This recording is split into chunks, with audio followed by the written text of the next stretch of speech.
Hello everyone, welcome back to Vidyalaya. So here are some questions based on our chapter set. So the first question is like, if a set has two elements, then the difference between the subsets of its power set and number of its subset is. तो question क्या कहना चाह रहा है उसको जल्दी से समझ लेते पहले, ठीक है। क्या है ना कि हमारे पास एक सेट है, सपोज करो ए, इसके पास एलिमेंट्स कितने हैं, that is number of element in A is equal to 2, ठीक। तो ये क्या कहना चाह रहा है, difference between the subsets of its power set, यानी हमने पावर सेट की बात करनी है और इसके भी क्या सबसेट्स की बात करनी, कितने सबसेट्स बनने वाले हैं, ठीक। तो जल्दी से आओ, पहले ये समझो कि आपका अगर किसी सेट ए में दो एलिमेंट है ना, तो इसका मतलब हुआ इसके जो टोटल सबसेट्स बनेंगे, टोटल सबसेट्स बनेंगे, वो सबसेट्स कितने बनेंगे, 2 की पावर 2 दैट इज 4 बन गए, है ना। अब क्या करना है आपने कि ये 4 जो एलिमेंट, ये जो 4 सबसेट्स बने, इन्हीं को कंटेन करके तो पावर सेट बनता है। अगर पावर सेट में प्रॉब्लम है ना, अगर आपको नहीं समझ आया पावर सेट, वापस जाके उस वीडियो को चेक करेंगे, ठीक है। तो पावर सेट कौन है एक्चुअल में, पावर सेट है आपका a set containing all the subsets of a particular set. तो इसका मतलब हुआ कि इसके पावर सेट में कितने एलिमेंट है, बताओ। इसके पावर सेट में 4 एलिमेंट है। अब अगर इसके पावर सेट में 4 एलिमेंट हैं, तो इसका मतलब ये हुआ कि पावर सेट के, इस पावर सेट के पास 4 एलिमेंट है, ध्यान से सुनिएगा। अब इसके कितने सबसेट बनेंगे, अगर किसी के पास 4 एलिमेंट होते तो उसके सबसेट्स कितने बनते हैं, उसके सबसेट्स बनते हैं 2 की पावर 4 दैट इज 16। तो इसका मतलब ये हुआ कि पावर सेट के कितने सबसेट बनने वाले हैं, 16, और जो सेट है हमारे पास उसके कितने सबसेट बनने वाले हैं, 4। तो डिफरेंस अगर वो मांग रहा है हमसे, तो डिफरेंस क्या आ जाएगा, 16 माइनस 4 दैट इज 12, करेक्ट। तो ये ठीक ठाक सा क्वेश्चन है, अच्छा क्वेश्चन है। देखो यहाँ से सेट से बहुत मुश्किल क्वेश्चन नहीं बनने वाले, इनमें से जो क्वेश्चन आपका मैं करा रहा हूँ इससे रेलेवेंट क्वेश्चन ही पेपर में आएंगे, ठीक। और अगर आपके पास कुछ क्वेश्चन है, कोई डाउट है, तो आप पूछ सकते हैं। जैसे मैंने इससे पहले वीडियो में भी आपसे कहा हुआ है कि आपके सारे के सारे क्वेश्चंस को हम वीडियो के थ्रू ही आपका सॉल्यूशंस देंगे, ठीक। डन। चलो पहले क्वेश्चन का आंसर आया, तो इसका मतलब ये है कि ये जो आंसर है ना इसका, कौन टिक होगा जी, 4th नंबर पे हमारा टिक हो जाएगा, ठीक है, जिसका आंसर है 12। आ जाए फिर नेक्स्ट पे, अगला क्वेश्चन आ जाओ। क्वेश्चन नंबर 2 है मेरे अकॉर्डिंग। इसमें कहता है in a class of 60 student 30 student like mathematics, 25 like science and 15 like both. तो क्या कह रहा है, देखो मैथ्स वाले जो बच्चे हैं, कलर चेंज कर लो थोड़ा, ज्यादा चमक रहा है ना रेड, हाँ। Number of element in maths कितने हो गए हमारे पास, 30। अब इसको ना अगर मैं दो तरीके से समझाता हूँ आपको, एनएम या एबीसी मान लेता हूँ, ज्यादा आपको फेमिलियर लगेगा, अगर प्रॉब्लम है तो बता देना, हाँ, ठीक। चलो अब आ जाओ। मान लो मैथ्स के लिए हमने यूज किया ए, तो इसका मतलब इसने क्या दिया हुआ है, मैं एन ए दिया हुआ है, कितना, 30 दिया हुआ है। और दूसरा साइंस के लिए हमने यूज किया, मान लिया बी, तो इसने हमें दिया हुआ है दूसरा एन बी इक्वल टू कितना है, 25, ठीक है। और दोनों दोनों का जब भी आएगा तो इंटरसेक्शन मतलब है उसका, ठीक है, दोनों का मतलब है इंटरसेक्शन, और वो कितना आ रहा है, 15 आ रहा है जी। और टोटल बच्चे कितने हैं मेरे पास, 60 हैं। तो यू कितने हो गए, 60 हो गए। तो अभी क्या कहना चाह रहा है, देखो then the number of student who like either mathematics और साइंस, यानी कि इसे ऐसे बच्चे चाहिए जो या तो मैथ्स को पसंद करते हैं या साइंस को पसंद करते हैं, ये या हिंदी वाला है ना। तो इसका मतलब ये है कि ए यूनियन बी की बात कर रही है, हमें हमें निकालना है n of A union B. तो फॉर्मूला क्या हुआ करता है, n A plus n B minus n A intersection B. तो गेम ओवर। तो क्या बन जाएगा, एन ए कितना था, 30, और एन बी कितना है जी, 25, माइनस करो 15 को, तो क्या बन जाएगा, 30 प्लस 10 हो गया शायद, ये आ गया 40। तो आंसर हमारा आ चुका है, इसका तो यूज भी नहीं है एन यू का इस बार, ठीक है, समझ आ गया। दूसरा तरीका क्या है वो जल्दी से देख लो। आप क्या बना लो, एक वेन डायग्राम बना लो। वेन डायग्राम बनाने के बाद ये आपका मैथ्स हो गया, ये आपका साइंस हो गया, ठीक है, ये मैथ्स है, ये साइंस है। तो जल्दी से समझते हैं इसको। तो पहले ये आपका कॉमन वाले को रख दो वैल्यू, कॉमन की वैल्यू रख दिया करो। थोड़ा बड़ा बनाऊं इसको या चलो चलेगा, तुम समझ जाओगे। तो 15 आपका कॉमन में हो गए, यानी कि मैथ्स वाले भी और केमिस्ट जो साइंस वाले हैं दोनों जो कॉमन है वो कौन है, 15 है। तो 15 अगर हो चुके तो उसने क्या बोला था, 30 स्टूडेंट लाइक मैथमेटिक्स, तो 30 अगर मैथ्स को पसंद करते हैं तो 15 तो मैथ्स को पसंद कर चुके, अब बचे कितने, 15, इन दोनों को मिला के कितना हुआ, 30। अब 25 बच्चे ऐसे हैं जो साइंस को पसंद करते हैं, तो 15 ऑलरेडी पसंद कर चुके, तो बच्चे कितने, 10, यानी कि ये काम बन चुका है। अब यूनियन में क्या हुआ करता था, यहां से लेके यहां तक की सारी कहानी आती, तो सबको जोड़ दो, 15 15 30 और ये 40, यानी कि 40 हमारा टोटल यूनियन में एलिमेंट आ जाएंगे। जब भी बात करेगा इधर मैथमेटिक्स और साइंस, या जब ऐसा कुछ कॉन्सेप्ट आता है कि और का मतलब, यानी कि इंग्लिश वाला और ये भी और ये भी, इस तरह का कॉन्सेप्ट, तो ऐसे में आपको ध्यान देना है, यूनियन पूछा जाएगा आपसे, ठीक। चलो अगले में आ जाओ। तीसरा क्वेश्चन क्या कहता है हमसे, देख लेते हैं। तीसरा क्वेश्चन कहता है कि if set A equal to x such that A to the power x is equal to 1, यहाँ पे समझना है इसको जरा, ये लिखा हुआ है a to the power x is equal to 1 और ए है ग्रेटर देन 0 और x बिलोंग्स टू r। ये कब पॉसिबल है ऐसा, जब x की वैल्यू क्या हो जाएगी, 0। x की वैल्यू अगर 0 हो गई तो उस दिन आंसर क्या आ जाएगा, 1 आ जाएगा, है ना, x की वैल्यू 0 में। तो यानी कि x का ऐसा आंसर तो मिल गया हमें, यानी x कौन है, 0 तो है ही है जी। तो नल सेट ये पूछना चाह रहा है, can never be, then the set A can never be, यानी कि इसमें से कौन सा सेट नहीं हो सकता। तो ये सिंगलटन सेट तो है और फाइनाइट सेट भी है, क्योंकि सिंगलटन है तो उसके पास एक एलिमेंट है, एक एलिमेंट है तो लिमिटेड एलिमेंट, लिमिटेड एलिमेंट तो फाइनाइट सेट, ठीक। नन ऑफ दीज का कॉन्सेप्ट यहाँ पे खत्म हो जाएगा। अब उसके बाद आ जाओ नल सेट। अब पहले सॉरी, नन ऑफ दीज का कॉन्सेप्ट खत्म नहीं होगा, पहले चेक कर लो फर्स्ट वाला option null set. Null set का मतलब क्या कहा उसने, देख लो क्वेश्चन ने कहा कैन नेवर बी। अब ये यहीं पे डाउट है कि कुछ बच्चे क्या करेंगे कि आपका आंसर तो उनको आ गया x इक्वल टू 0, तो वो क्या कर देंगे डायरेक्टली ये पुट कर दिया, और ये कैसा सेट था हमारा, सिंगलटन सेट था, ठीक। और सिंगलटन देखते ही टिक कर देंगे उसको, तो गड़बड़ हो जाएगी। तो यहाँ पे उसने पूछा था कैन नेवर बी, यानी इनमें से कौन नहीं हो सकता, सिंगलटन तो है ये, फाइनाइट भी हो जाएगा, इसका मतलब ये क्या नहीं हो सकता, नल सेट नहीं हो सकता। तो हमारा ऑप्शन कौन हो जाएगा इस बार करेक्ट ऑप्शन जो होगा वो होगा नल सेट, ठीक। चलो नहीं समझ आएगा कोई क्वेश्चन तो ईमानदारी से बता देना, ठीक है, ज्यादा तेज होगा तो वो भी बता दीजिएगा, ठीक।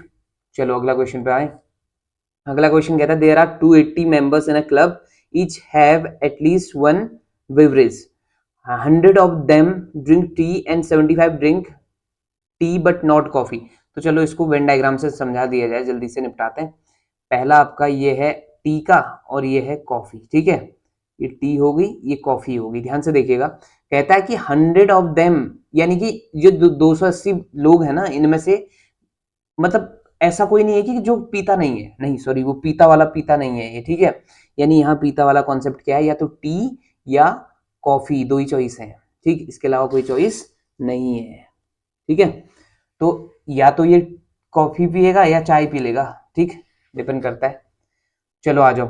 तो पहला क्या कह रहा है, 100 ऑफ देम ड्रिंक टी, ठीक है, 100 ने टी ड्रिंक की, और 75 कैसे लोग हैं drink tea but not coffee. तो इसका मतलब ये है कि ये ऐसे लोग हैं जो सिर्फ चाय पीते हैं, और सिर्फ चाय पीने वाले पता है कहाँ आएंगे, सिर्फ चाय पीने वाले इधर आएंगे, ये जो मैं हल्का सा शेड कर रहा हूँ, अच्छा लग रहा है कलर, है ना। चलो इसको शेड कर लिया, तो ये सिर्फ वाले हैं, ठीक। तो ये कितने लोग हैं जी, ये हैं 75 लोग ऐसे हैं जो आपका सिर्फ टी पी रहे हैं, ठीक। और उसने क्या कहा था इससे पहले वाला स्टेटमेंट, 100 ड्रिंक्स टी, तो 75 अगर यहाँ है तो यहाँ कितने होंगे, 25 होंगे, ठीक है। यहाँ कितने हो गए, 25 हो गए। अब आपको पता चल चुका है कि टोटल कितने लोग थे, 280 लोग थे, और इनमें से कुछ ना कुछ तो इनने पीना है, मजबूरी है इनकी, या तो चाय पियेंगे या कॉफी पियेंगे।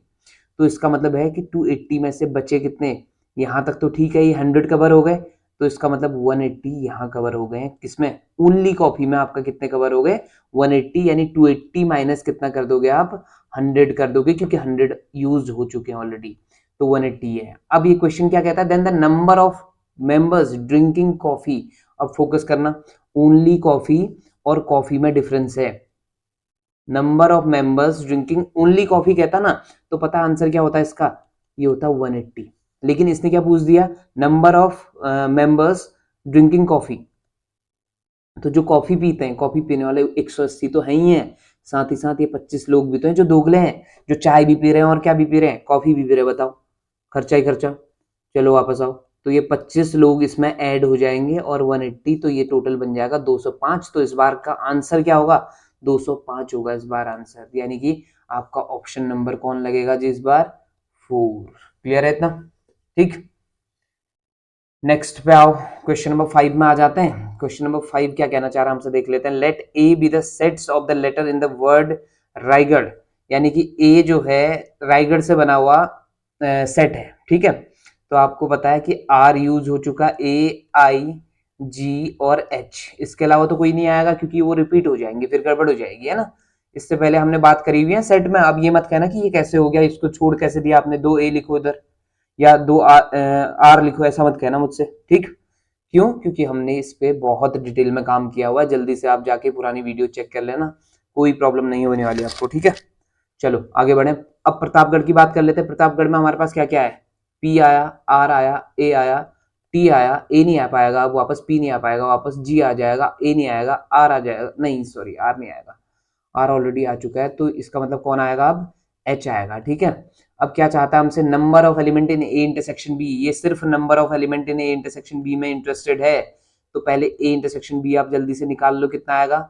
एक आपका आ गया आर, ए, जी और एच, कितने लोग हो गए फिर, 4 हो गए। तो आंसर क्या आएगा, 4 आएगा। ऑप्शन आप टिक खुद लगा सकते हैं, कौन हो गया, ऑप्शन नंबर सी, यानी कि 3 ऑप्शन आपका करेक्ट है इसमें, ठीक।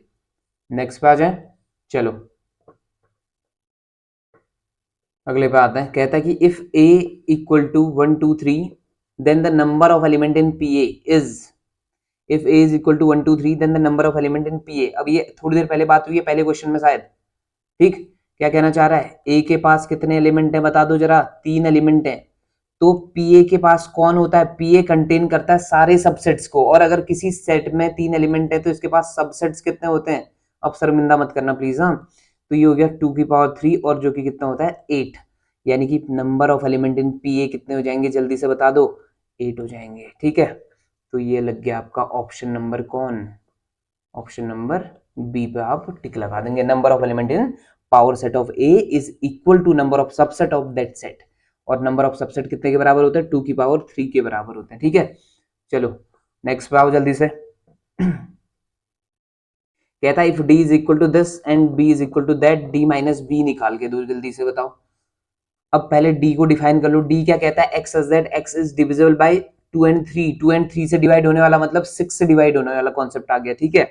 और कहता है x must be between 0 to 20, 0 to 20 के बीच होना चाहिए। इसका मतलब 6 की टेबल उठा लो 0 से लेके 20 तक की, तो 6 हो गया, 12 हो गया और 18 हो गया, 3 ही नंबर आएंगे। और बी में कौन आगे बताओ, कहता है x is the multiple of 6, again same चीज बोल दी उसने, बस इस बार रेस्ट्रिक्शन अलग है, 0 से 25 है। तो इसका मतलब ये आ जाएगा 6, 12, 18 और 24 आ जाएगा, ठीक। अब क्या चाहता है हमसे, D minus B. D minus B अगर आप करना चाह रहे हैं तो यहां देख लो, डी माइनस बी की डेफिनेशन क्या कहती है बताओ। डी माइनस बी की डेफिनेशन कहती है all the elements of D which are not in B, but we have no element in D which is not in B. क्यों, 6 इधर है तो इधर भी है, 12 यहाँ है तो यहाँ भी है, 18 यहाँ है तो यहाँ भी है, तो गड़बड़ हो गई है ना। तो इसका मतलब ये है कि यहाँ आपका ये वैल्यू कितने की बराबर आ गई, 5 के बराबर आ गई। तो ऑप्शन नंबर 1 पे आपका टिक लगेगा, ठीक। चलो नेक्स्ट पे आओ जल्दी से शाबाश। अगला कहता है for any two sets A and B, A dash minus B dash is equal to, ये ठीक ठाक सा क्वेश्चन है पर सिंपल है, इसको सही तरीके से हम सीखेंगे। देखो क्या है, ए डैश इक्वल टू क्या होता है, यू माइनस ए होता है, आप सभी जानते हैं, नहीं जानते तो पुरानी वीडियो चेक करेंगे, ठीक। और बी डैश इक्वल टू क्या होता है, यू माइनस बी हो जाता है। अब जल्दी आ जाओ, क्या ढूंढने की बात कर रहा हूँ, A dash minus B dash रख दो value, U minus A minus U minus, तो अभी क्या बन जाएगा, u minus A minus U plus B बन जाएगा, u से u गया तो ये बन गया b माइनस ए बन गया। तो जल्दी से बता दो किस पर टिक लग रहा है, टिक लग रहा है जी किस पर, सेकंड पे, ठीक है। तो ये ठीक ठाक सा क्वेश्चन था। नेक्स्ट पे आ जाए, आ जाओ जी नेक्स्ट पे आते हैं। कहता है क्वेश्चन नंबर 9, ठीक। कहता है कि आपका if a is the set of days in a week, ये तो ठीक ठाक सा क्वेश्चन हो गया, फिर ओरल हो जाएगा। डेज इन अ वीक कितने दिन होते हैं हफ्ते में, अब ये मत कहना कि हमारे लिए तो दिन रात एक जैसा हो रहा है, हमें नहीं पता। तुम्हें पता है, बिल्कुल पता है, बता दो जल्दी से क्या है, कितने वीक होते, सॉरी एक वीक में कितने दिन होते हैं, आप सभी को पता है ना। देन सेट ए इज, पहले देख लो आपका कौन कौन हो गए, 7 दिन हो गए हमारे पास। तो एम्प्टी सेट तो बिल्कुल नहीं है, सिंगलटन नहीं है, फाइनाइट है जी बिल्कुल, और इनफाइनाइट नहीं है। तो कौन आ गया, ऑप्शन नंबर 3 आ जाएगा, जो कि हमारा फाइनाइट सेट हो गया। ठीक, इस पे जरूरत नहीं थी पेन चलाने की, फिर भी हमने चला ली, चलो कोई नहीं। अब आगे बढ़ो। For any two sets A union B, sorry A and B, the value of this. तो क्या कहना चाह रहा है तुमसे कि ए माइनस बी, ब्लैक ज्यादा पसंद है ना, ए माइनस बी यूनियन कौन, बी, इसकी वैल्यू ढूंढनी है आपको। तो जल्दी से बता दो, ए माइनस बी यूनियन बी, ए माइनस बी का मतलब क्या था, बता दो जल्दी से। ए माइनस बी को ना हम एक तरीके से और बोल सकते थे, क्या, यहां देख लो, जल्दी से आ जाओ वेन डायग्राम में, ये ए माइनस बी हो गया है ना, और दूसरा यूनियन करना है इसका बी के साथ। तो अगर इसका यूनियन बी के साथ करना है तो ये बी है ना पूरा, तो आप इनडायरेक्टली देख पा रहे हैं ये पूरा का पूरा कौन आ गया, ए यूनियन बी आ गया है, तो इसका आंसर कौन हो गया, ए यूनियन बी आ गया। दूसरा ऐसे भी देख पाओगे कि ए माइनस बी का मतलब है all the elements of A which are not in B, but अगर जैसे मैं यूनियन करता हूँ किसके साथ, बी के साथ, तो बी के भी सारे एलिमेंट आ गए, ए के भी सारे एलिमेंट आ गए, और कॉमन एलिमेंट भी आ गए। क्यों, क्योंकि किसकी वजह से आए हो, बी की वजह से आ गए। तो इसका मतलब किसके बराबर हो गया, ए यूनियन बी के बराबर। तो टिक किस पे लगने वाला है, जल्दी बताओ। टिक लगेगा इस बार ऑप्शन नंबर 2 पर लगेगा। तो शायद हमारी कहानी, यानी कि जितने क्वेश्चंस थे हमारे ये कंप्लीट हुए। तो 10 क्वेश्चन में चुन चुन के लाया था, है ना। तो अब इससे ज्यादा भयानक कोई क्वेश्चन दिखता है तुम्हें, या इससे ज्यादा इंपॉर्टेंट कोई क्वेश्चन मिलता है और नहीं आ रहा है समझ, तो वैसे तो मेरे ख्याल से देखो जो थ्योरी है वो सारी की सारी हमने कंप्लीट कर ली है। तो थ्योरी की मदद से आपके सारे क्वेश्चन हो जाएंगे। लेकिन अगर आपको फिर भी प्रॉब्लम होती कहीं पे भी कि आपका लगता है कि नहीं हो पा रहा है कोई क्वेश्चन, तो आप तुरंत कमेंट करें, या आपको टेलीग्राम का जो है लिंक दे दिया गया है वहां भेजो, और तबाही मचाते हैं। ठीक है, चलो मिलते ब्रेक के बाद।